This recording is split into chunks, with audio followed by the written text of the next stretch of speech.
Boa tarde a todo mundo. Meu nome é Laerte Sabino, sou CEO da Icrotech e a ideia é discutir um pouquinho alguns casos concretos de automação.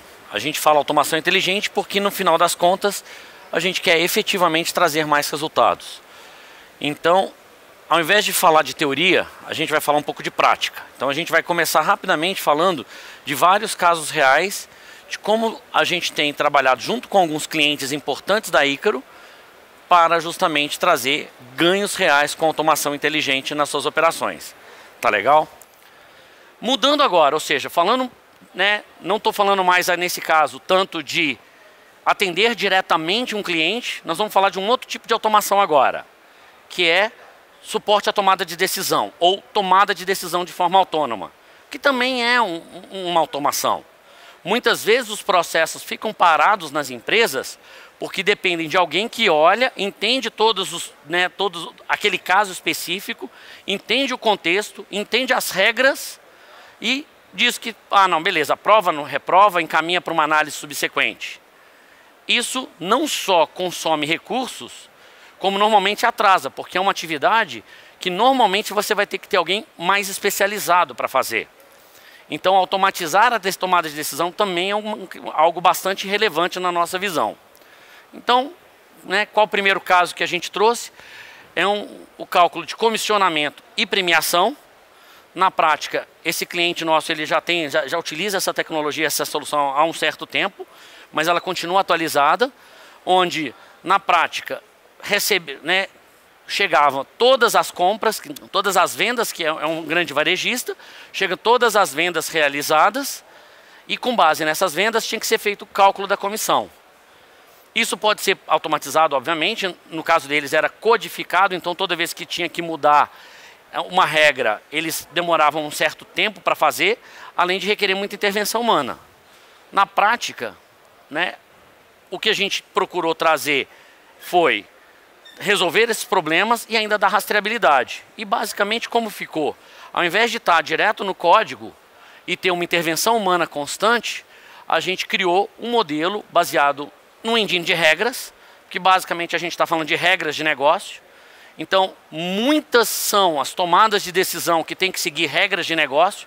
Então, a gente enxerga que essa tecnologia tem um papel muito importante num ciclo de automação, normalmente.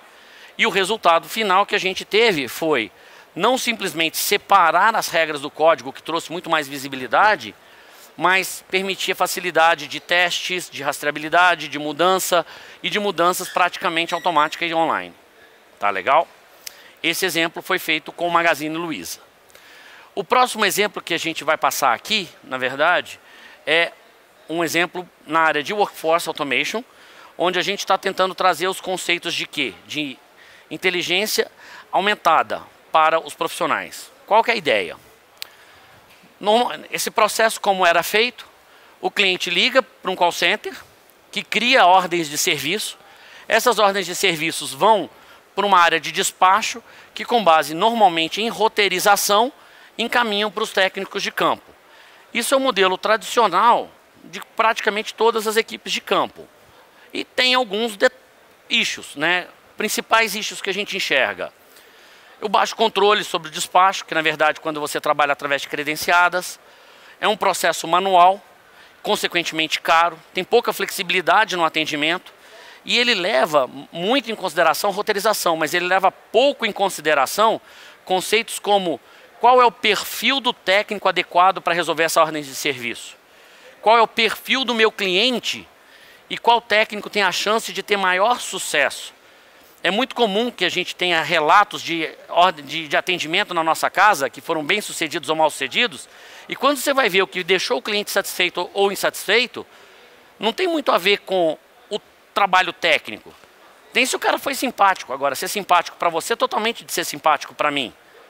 Então, quer dizer, às vezes você começa a levar em consideração características que não são só tão objetivas. Por isso, a gente efetivamente queria trabalhar para reduzir visita improdutiva, que é o técnico vai, não resolve, causa uma insatisfação.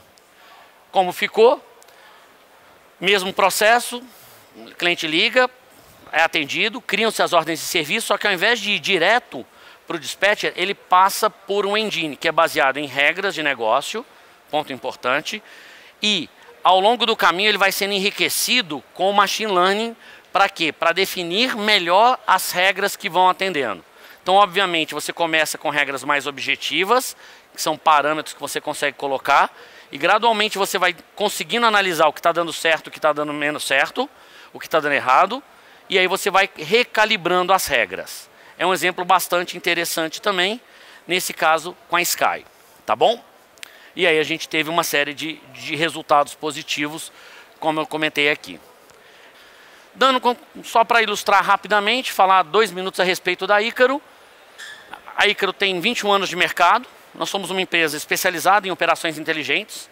Ou seja, o nosso negócio é realmente ajudar os nossos clientes a melhorar a eficiência operacional, a ter ganhos de redução de custo e qualidade de serviço.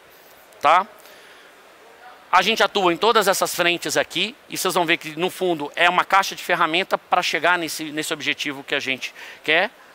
Temos uma série de reconhecimentos internacionais, tanto da IBM como do Gartner. Isso aí depois vai estar disponível para vocês, então não é a ideia repassar em detalhes, mas para mostrar que sim, essas soluções não só são comprovadas, mas são reconhecidas também em diversos fóruns.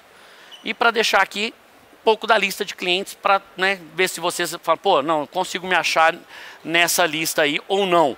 Porque no fundo, aquilo que eu comentei, a tecnologia está mais acessível.